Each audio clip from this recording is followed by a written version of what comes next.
Reflexiones sobre la nueva medicina. 29 preguntas al Dr. Hammer. Pregunta número 1. Dr. Hammer, ¿cómo ha llegado a interesarse por el cáncer y cuáles son las relaciones de causalidad entre el alma y las enfermedades? Respuesta. Hasta 1978 no me ocupé especialmente de ello. Era internista especialista en medicina interna. Hasta entonces había trabajado durante 15 años en clínicas universitarias. Durante 5 años me encargué de cursos para estudiantes, siendo un internista normal con algunos años de práctica médica desde ese momento.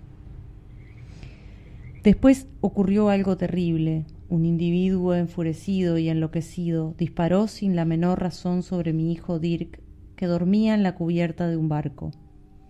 Fue un choque imprevisto que me cogió absolutamente desprevenido, que me hizo sentirme impotente y que no pude asimilar.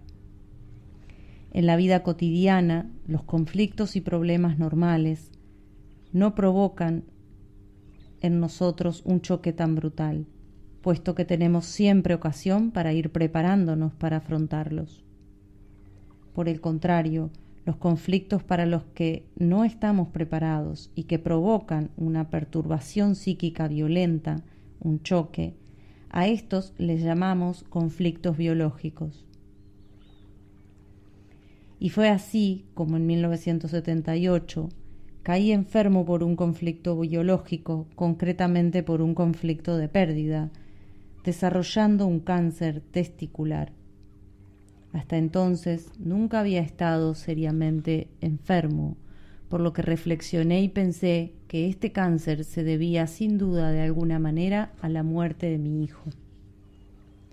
3 años más tarde, en una clínica de cáncer ginecológico de la Universidad de Múnich, donde era jefe de servicio de medicina interna, tuve la ocasión de investigar en mis pacientes de este hospital universitario el mecanismo que se desarrollaba exactamente de la misma forma que en mi caso. Descubrí que efectivamente en todos mis pacientes, sin excepción, se había producido un claro acontecimiento o shock y que, a partir de ese momento, tenían las manos frías, habían perdido peso, no podían conciliar el sueño, de tal manera que se podía seguir el hilo hasta el choque inicial, a partir del cual el cáncer había aparecido.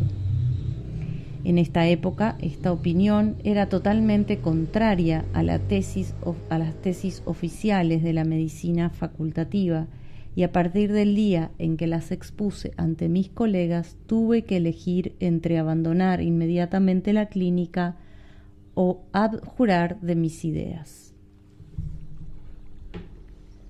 Pregunta número 2. ¿Cómo en la Edad Media y cómo reaccionó usted ante esta situación? Respuesta. Naturalmente, cuando se es frisón, no se puede abjurar, y más aún en ausencia de argumentos capaces de rebatir mi convicción más íntima, así que me fui. En este momento tuve un conflicto biológico, más bien una desvalorización violenta y brutal. Esto me pareció fuerte, encontrando monstruoso ser despedido de la clínica por la única razón de haber hecho un descubrimiento científico nuevo, fundamentado e irrefutable. Jamás hubiera imaginado que esto fuera posible. Fue extremadamente dramático, pues justamente hasta el último día llegué a examinar a 200 pacientes, así que la ley férrea del cáncer salió a la luz del día in extremis. Pregunta número 3. ¿Podría explicarnos brevemente y en términos sencillos cuáles son los criterios esenciales de la ley férrea del cáncer? Respuesta. es una ley biológica. Comprende 3 criterios. El primer criterio se enuncia así: todo cáncer o enfermedad análoga al cáncer comienza por un DHS, síndrome Dirkhammer, es decir, por un choque conflictual extremadamente brutal, dramático y vivido en aislamiento, dándose simultánea o casi simultáneamente a 3 niveles: psíquico, cerebral, orgánico. Este DHS o síndrome Dirkhammer lo he llamado así porque fue el shock provocado por la muerte de mi hijo Dirk el que dio origen a mi cáncer testicular. Así pues, este síndrome DHS es la base de toda la nueva medicina. Por tanto, en cada uno de los casos de enfermedad es necesario intentar reconstruir escrupulosamente el DHS con todas sus causas y consecuencias. Debemos tratar de situarnos en el momento específico del shock, ya que es a partir de ahí cuando podemos comprender por qué ese problema es un conflicto biológico. ¿Por qué razón fue tan dramático? ¿Por qué el interesado estaba solo en aquel momento? ¿Por qué nadie podía ayudarle? ¿Y por qué razón provocó en él un conflicto activo? Es decir, que la persona en cuestión no pudo elegir entre las 2 posibilidades que se le presentaban, o bien no podía reaccionar ante el problema. Un buen médico debe poder identificarse tanto con un niño como con un embrión o con un anciano, una muchacha o un animal, siendo capaz de trasladarse a la situación de la época del DHS.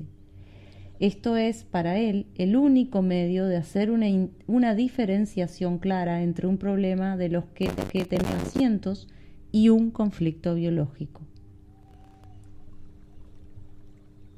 Pregunta número 4. Pero esta ley del cáncer tiene aún 2 criterios más, ¿no es así? Respuesta: sí. El segundo criterio se enuncia así: desde el mismo momento en que se da el DHS, el tipo de conflicto determina claramente la localización del foco de Hammer en el cerebro y la localización en el órgano, ya sea de cáncer o de otra enfermedad análoga. El contenido del conflicto, su esencia, es definida en el instante en que ocurre el DHS. Y este contenido se engendra por vía asociativa, es decir, por medio de una coordinación instintiva de ideas que escapan generalmente al filtro de nuestra razón. Veamos ahora, por ejemplo, un conflicto típico de agua o líquido. Un camión cisterna pierde toda su carga en el curso de un accidente de circulación, o un camión de una cooperativa lechera choca y se derrama toda la leche sobre la calzada. Se produce en este caso una asociación con líquido y, por tanto, el conflicto biológico formulado mentalmente sería de agua-líquido, correspondiéndose a nivel orgánico con un cáncer de riñón. Quinta pregunta. ¿Esto quiere decir que a cada contenido de cada conflicto corresponde un cáncer específico y un foco determinado a nivel cerebral? Respuesta: sí, un relé específico en el cerebro. En el caso del cáncer de riñón anteriormente mencionado, en el mismo instante del DHS se produce un cortocircuito en un lugar determinado en el cerebro y correspondiéndose, según el caso, en el riñón derecho o en el izquierdo. Este cortocircuito puede ser fotografiado con la ayuda de un escáner cerebral. Este área afectada aparece entonces con unos círculos concéntricos en forma de diana, como en un estanque en el que se ha tirado una piedra.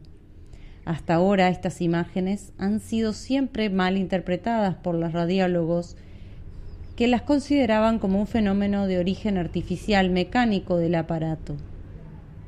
Un relé con esta imagen se llama foco de Hammer.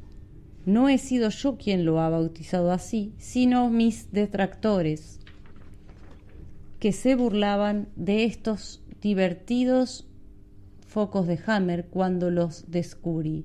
En alemán la palabra foco quiere decir también hogar y fogón. Fin del audio 1.